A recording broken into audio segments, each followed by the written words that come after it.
Depuis le 20 avril 2023, le Tchad a décidé du rappel de son ambassadeur à Yaoundé, dénonçant des agissements répétés de certains représentants du Cameroun au conseil d'administration de CODCO qui mettent à mal les relations entre les deux pays, spécifiquement sur le dossier du pétrole tchadien, passé aux mains d'une société britannique dénommée Savannah Energy depuis décembre 2022. Le Tchad s'oppose à la transaction qui a permis à Savannah Energy de reprendre les parts du groupe américain ExxonMobil dans le projet. L'exploitation du brut tchadien portait sur environ 25 et 30 ans. Or, le premier baril a coulé exactement en octobre 2003. Nous sommes aujourd'hui en 2023, ça fait 20 ans. Donc, les grandes compagnies, en général, ne terminent pas les contrats. Ils se disent que à 5 ans de l'épuisement du puits, il vaut mieux que je vende.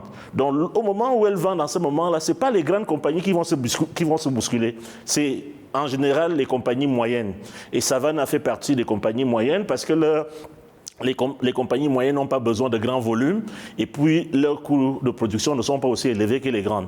Donc Savannah Energy, ça ne sert à rien de vouloir les présenter comme une grande compagnie, ce n'est pas une grande compagnie, mais ce qui est sûr, c'est que c'est une compagnie qui fait déjà dans l'exploration des hydrocarbures, dans l'exploitation des hydrocarbures, et c'est eux qui se sont présentés pour reprendre les parts d'ExxonMobil, et de mon point de vue, il n'y a pas de problème, puisque ExxonMobil, même qui est une compagnie sérieuse, listée, a trouvé que c'était un bon repreneur. La prise de participation, ou en tout cas l'entrée dans le capital de Savannah des privés camerounais, si nous nous mettons même dans une logique d'intégration régionale, on devrait plutôt s'en féliciter, de mon modeste point de vue, parce que si on reste dans la logique libérale avec des partenaires, si ce n'est pas des Camerounais, ce seraient des privés venus d'ailleurs.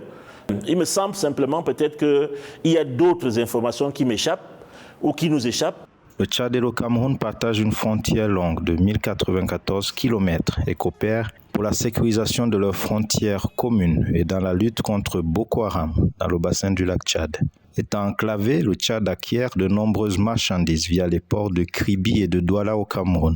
Les deux pays, qui ont toujours des échanges réguliers au plus haut niveau, entretiennent officiellement des relations diplomatiques depuis 1960. Je pense au plus haut niveau, les deux chefs d'État, conscients des intérêts communs stratégiques que les deux pays partagent et dont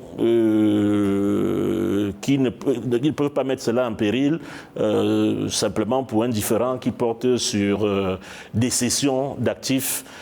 Il me semble que les intérêts des deux pays sont largement supérieurs à cela. Contrairement au Cameroun qui a une économie diversifiée, le Tchad dépend des hydrocarbures à plus de 75% pour ses revenus d'exportation.